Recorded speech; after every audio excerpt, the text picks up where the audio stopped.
musculardevelopment.com. We are in Miami once again for the 2016 NPC Nationals. I'm hanging out here with super heavyweight competitor Brent Swansen. Brent, you had a big couple of years. I was going to say a big year here in 2016, but a big couple of years doing well at a national level. Obviously not where you wanted to be at the USA's earlier on this year. Tell me what you've been up to since July to try to make that push for a pro card here at Nationals. Well, this is actually my third show this year. I've been kind of in contest act mode pretty much the whole year. I did a warm-up show. I don't want to call it a warm-up show, but I did a not national show. Wings of Strength won that, and then I went to USA's, and I was happy with my conditioning at the USA's, but comparing those pictures to my junior USA's pictures where I won my weight class there, I put on a lot of muscle. Was I conditioned? Yes. Was I dry and crisp and like crazy crisp like I was at junior USA's? No, I wasn't, but I still like the package I brought. It was just two different looks. So now I'm trying to kind of hybrid both coming into, this weekend. So. We talk so much in this sport about, especially once you get up into the heavyweights, and most specifically the super heavyweights, about that trade-off between mass, conditioning, fullness. And it's no secret to anybody that's been bodybuilding. Generally, if you have a little bit extra body fat, getting a little bit fuller tends to be easier. But as we've seen time and time again, that trade-off sometimes backfires on guys. How do you find a good balance point between not coming in overly flat from over dieting, but still having that fullness that you want? In all honesty, I think that going back, the year previously, junior USA's, I had dieted and I came in just right on point. I actually think for the USA's that I came in a little bit under dieted, and I was crisp and I was vascular and everything, but I wasn't just as hard and just like round.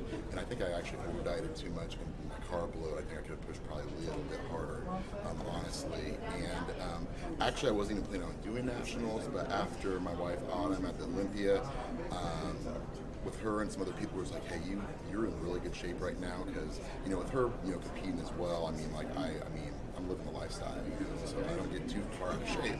And they're like, make it one last push this for the nationals. And I think I started my prep about 8.5 weeks out, and that's a short prep for a national. It was a short prep, but in all honesty, like I'm ready, and I just really want to, my own personal goals, I just always want to be first call-outs. As your first call-outs, then I don't want to slip from there, because I want to be in the judge's eye, I don't want to be in the judge's back of their minds.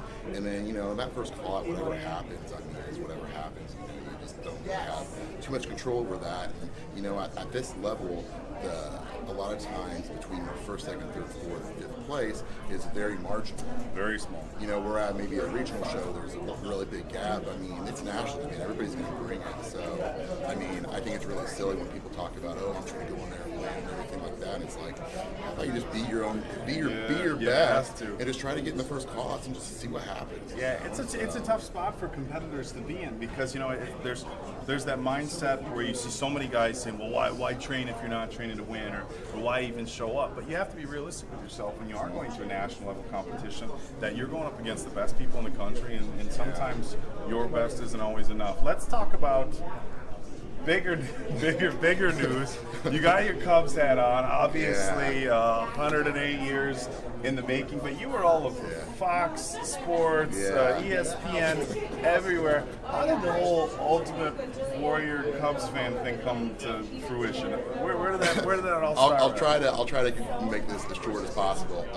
Me and a buddy bought the Ultimate Warrior gym equipment probably 5-6 years ago. Just on a whim, we had a contact with him, and he was just the most coolest, awesomest guy. I would talk to him on the phone even after the sale, just talk bodybuilding, because he was a former bodybuilder, and just really interested in my life, and took a liking to me and became friends. And then when the Cubs, then obviously, a few years passed, he had died. When the Cubs made the playoffs actually last year, I was like, there's all these talk about curses and everything. It's almost like they need like some kind of like superhero like to bring him out of it. So I started doing this, and people just started kind of going crazy over it. And then this postseason I did it, and a guy from Fox got a hold of me and said, hey, I see what you're doing outside of Wrigley Field. This needs to be like on mainstream, mainstream media, and he's like, send me videos. At first, being a bodybuilder, like, we all get messages from like creepy people, and I was just like, this guy even legit?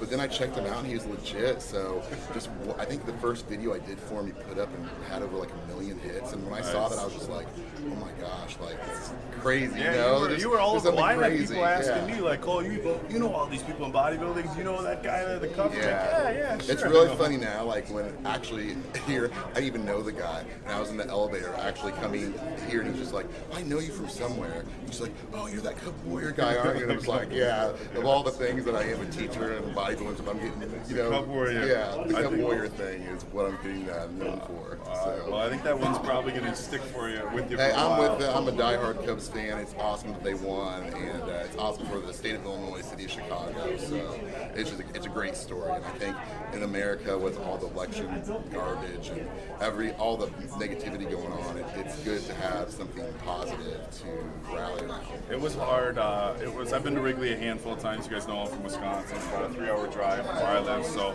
a lot of us from Wisconsin made the trip down there at some point in our life. But it was fun. It was fun to see the Cubs win. If there was anybody other than your own team, and it's hard to be a Brewers fan, but, even worse than the Cubs.